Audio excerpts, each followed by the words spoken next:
Hey everybody, welcome back. Let's get right to it. We're going to head up to Kearney, Missouri and tour the Greenfield neighborhood. It's a new construction neighborhood. It's been going on there for a while, and we're going to go take a look at it right now.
So what did you think of that? The Meadows at Greenfield. You think you could see yourself living there? Let's tell you a little bit more about the Meadows at Greenfield.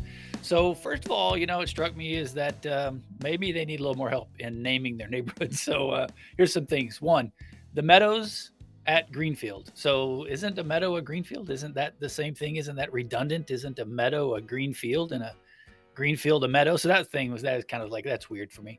But the other was, a lot of builders name the other neighborhoods that are inside their neighborhood, little sections of the neighborhood. And, they came up with the villas, and that's very popular around here. And that makes sense because they are villas, and there's a difference between just a single family house and a villa. And so I can totally get that. But then they'll name some of the other ones. And so here at the Meadows of Greenfield, or at Greenfield, they named one of them. The first one, or one of the ones they built, was the Estates at Greenfield. And then they decided to build some more that look kind of like the Estates. And so a marketing person said, let's call it the New Estates of Greenfield. And so really, I think they could have been a little more creative on that. I think it's going to drive division in the neighborhood, right? You live in the Estates. Of course, we live in the New Estates, you poor thing, right? But anyway, so that's probably neither here nor there, but that's something that struck me about the neighborhood. So let's see, the builders that are there. We've got Schuyler and Hearthside, which we've talked about before here on this channel, very popular. But then there was a couple of more. There was NTJ, I'm not terribly familiar with. IHB, I've only had a little bit of run-ins with. Not run-ins, they're nice people. But then there is also Parker Enterprises. And this gives me the opportunity to go meet the good people at Parker next week. If you tune in, we are going to look at the Jaden floor plan by Parker, and it's right there in Greenfield. So I'm going to go tour that if I can get in. If it's not already sold, I'll go in and see that next week. So that'll be fun. We're in Kearney, Missouri. I know it doesn't look like it's Kearney, Kearney, but that's how I pronounce it. Kearney, Missouri. And that's, I'm going to say, far northeast. But far around here isn't far. So Kearney all the way to downtown is 25 minutes. So that's way north for us, is 25 minutes. So we've got 35, which goes northeast, and you'll go through Liberty until you get to Kearney. Then if you go straight north, it's 69, and that'll take you all the way up to Smithville. And if you go northwest, you'll take 29, and that'll take you to Platte City. And those three, Platte City, Smithville, and Kearney, are all about equidistance to downtown, and they're all in the Northland. And so that's kind of where we're at in the whole scheme of things in the world. Now, Greenfield's been building since like 2003. They started big guns back then. And of course, the Great Recession hit back in, 2008 or whatever. And it didn't do well for them. And they really shut down quite a few. I mean, they were building a few homes, but just a handful every year until, 20, 21, 22, just going big guns again. And there's still plenty of room. They've got, I think, 7 phases, if I remember correctly, and they've still got a bunch more to build. So there's plenty of room out there. As you could see in the video I took as we drove around, you saw where there was some spaces there. Right now, there's about 12 on the market. They range out there in the 400s, 500s, 600s. I bet we could find one out there over $700,000, but 400, 500, 600, very, very common out there in Kearney. So if you want to live up there, Kearney's sort of it was just a small town up north, but now, man, it's really growing and really doing some exciting things and getting some fun stuff up there. And so if you want to live up in Kearney, this might be a good place for you if you're thinking about building a new house. And so, hey, thanks for letting me be your guide as we toured Greenfield up there in Kearney. And I had a good time. Thanks for letting me do that. I spent a lot of my time getting to know the builders and the neighborhoods and the floor plans and the contracts that they use so that I'll be super prepared when you need me to represent you in this new construction market. So thanks for doing that. Hey, another thing you could do, if you wouldn't mind, about the only way that YouTube now knows whether or not anybody's listening to me is if there's a comment. So would you just mind commenting? I tell you what, put down in there where the city that you're in right now listening to this, if it's local or if it's elsewhere. And that way I'll know where you're from, which would be helpful. And YouTube will know, hey, somebody at least is listening to this channel. So that would be helpful to me as well. Hey, if you want to reach out to me, text me or call me or send me an email to jay@dwellkansascity.com. I hope that you will. I look forward to meeting you. Thanks a lot. We'll see you soon. Hey, thank you very much for visiting the Dwell Kansas City YouTube channel. I'm going to continue to do neighborhood tours. I'm going to continue to do model home tours. I'm going to continue to sit down with builders and interview them. And you can be the first to hear of all this if you just subscribe to the channel and hit that bell for notification. I hope that you will.